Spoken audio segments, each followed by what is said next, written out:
This is everything I batch baked in one afternoon to get us through the week. In this video, I'll go through each bake and show you how I stretch my £50 to £70 a week food budget. Hi, I'm Tahnee and I'm a mum who batch cooks every week to feed my family on a tight budget. Most weekends, I spend a few hours in the kitchen, filling my freezer, prepping lunchbox bits and getting ahead for the week. Today, I'm sharing exactly what I made this weekend and how I made it. No fluff, no perfection, just real life batch cooking that works. This week, I made 2 loaves of white bread, a double batch of my buttery bread rolls, and a double batch of pizza dough, all for the freezer. I also whipped up some flapjacks and a sponge cake to keep the snack tin topped up. And dinner on the night was from a previous batch cooking session, slow cooker lime and coriander chicken with a Mallorcan style vegetable side dish called tumbit. If you like cooking from scratch, freezer prep and feeding your family on a budget, you're in the right place. So let's get into it. I always start with the doughs so they can rise while I work on everything else. This is the dough for my buttery bread rolls, which are perfect for burgers and lunch boxes or even just with soup. I made a double batch this week, some are for burgers to have for dinners and the rest will be used for lunches. I froze all of them this week, bar a couple my kids wanted fresh from the oven, as they defrost really quickly. For example, last night my son had a burger for dinner. I took one out of the freezer about an hour before and it was ready for him to eat by the time the burger had cooked. So when this dough's had its first proof and doubled in size, I then shape it into the rolls, which is what I'm doing now. These then go into the baking tray and get covered with oiled cling film for a second proof until they've about doubled in size again. I then brush over an egg wash, which is what makes them really shiny and golden, and they go in the oven for about 15 minutes at 200 degrees. The recipe for these is on my Substack, the link's in the description of this video.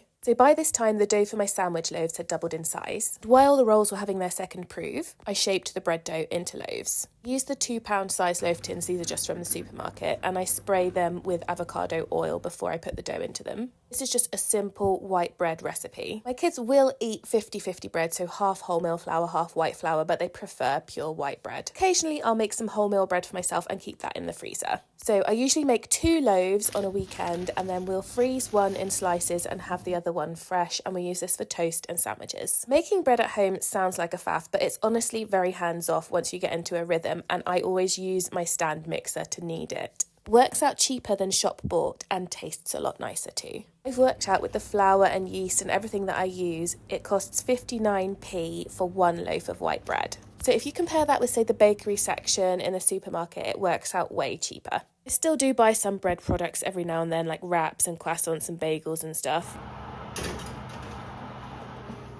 But if you look on the ingredients list, there's so many more added things in there than when you make it yourself. As I said, I'm not perfect, but I am trying to reduce the amount of ultra-processed food that me and my family eat. In terms of what equipment you need for bread making, I used to always make bread in a bread maker. I went through 2 and they didn't seem to last more than a couple of years each, and the bread did turn out quite stodgy most of the time. So now I just dump everything in my stand mixer and let that knead it, and it's just as easy. So while the doughs were doing their thing, I did make a batch of flapjacks. I had a load of apricot and almond granola, which I made a while ago, which nobody is a particular fan of. It's mainly oats, so I used half granola and half normal plain oats to make the flapjack mix, along with butter, brown sugar and golden syrup. Again, the standard recipe for this is on my Substack, which you can sign up to for free. I'll put the link in the description. Flapjacks are one of my go-to budget-friendly snacks. They're filling, quick to make, and use just a few cheap ingredients. As these ones had dried fruit and nuts, and I topped them with dark chocolate, my kids won't like them, but they're perfect for my husband to take to work and for me to have as a snack during the day. My kids love the plain ones, especially if I top it with milk chocolate.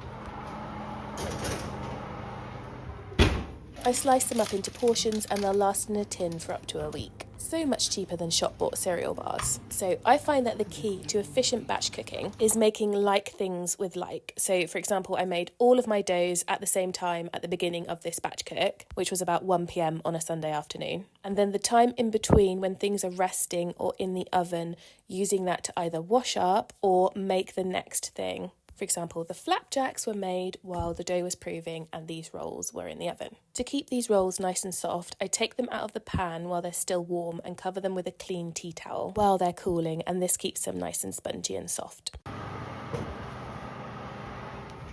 Then the 2 loaves of bread went in the oven after their second proof for about 40 minutes at 200 degrees. And then my final dough was ready to prep. This is a double batch of pizza dough. This is enough dough to make 6 full-size pizzas, and it costs less than £2 to make. Didn't want to cook the bases on the day. Sometimes I'll roll them out into pizza shapes, par cook it for 5 minutes, then put toppings on and then freeze it. But this time I just wanted to make the dough portions, so after the first proof, I wrapped them in oiled cling film, popped them into a freezer bag, and they can go straight into the freezer like that. Then on the day that I want to make pizzas, I will put them in the fridge and they'll defrost, and during that time they'll have their second proof. Then I'll just roll them out and cook them like normal. It's nice to have them ready to go in the freezer for when we want to have a pizza night. So much cheaper than takeaway pizza, and my kids love putting their own toppings on. We have a pizza stone which we bought for a barbecue ages ago. I just put that in the oven and cook them on that on some greaseproof paper. This dough will last in the freezer for at least 3 months. While all this baking was going on, I did have my dinner cooking in the slow cooker. After spending all afternoon baking, the last thing I want to do is cook a full-on dinner. I try to remember to get something out of the freezer that I've previously batch prepped so that we've got dinner ready for when I'm finished in the kitchen. So on this night we had slow-cooked lime and coriander chicken with a potato and vegetable side dish which was defrosting throughout the day and went in the oven for 30 minutes. And the last thing I made in this batch cooking session was a sponge cake. I always try to bake something sweet that my kids will like during a batch session, as it helps avoid those last minute snack runs. This is a basic sponge cake, but it's so versatile.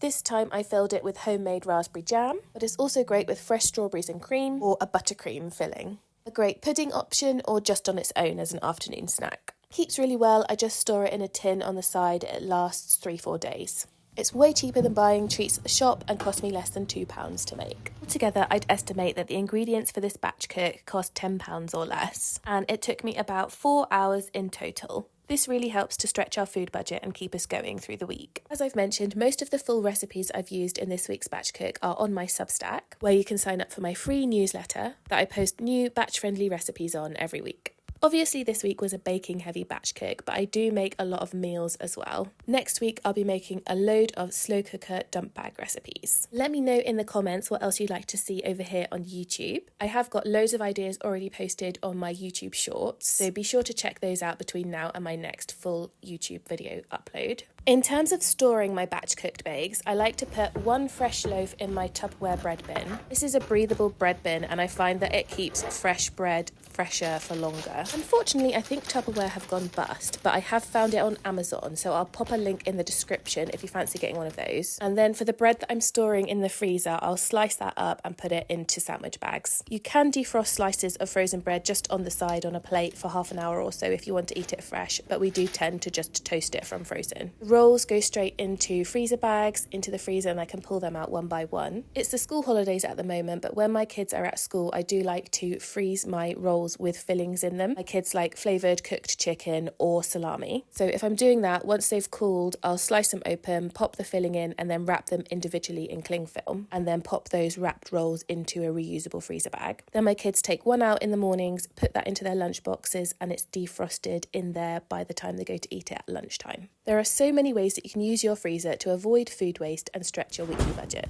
If you've enjoyed this batch cooking session, make sure to hit the subscribe button so you can follow along. And if you want recipes of anything I've made today, make sure that you subscribe to my free newsletter on Substack. I've popped the link in the description. I share loads of recipes over there of what I'm making and batch cooking. Thanks so much for watching. I'll be back soon with another batch cooking session.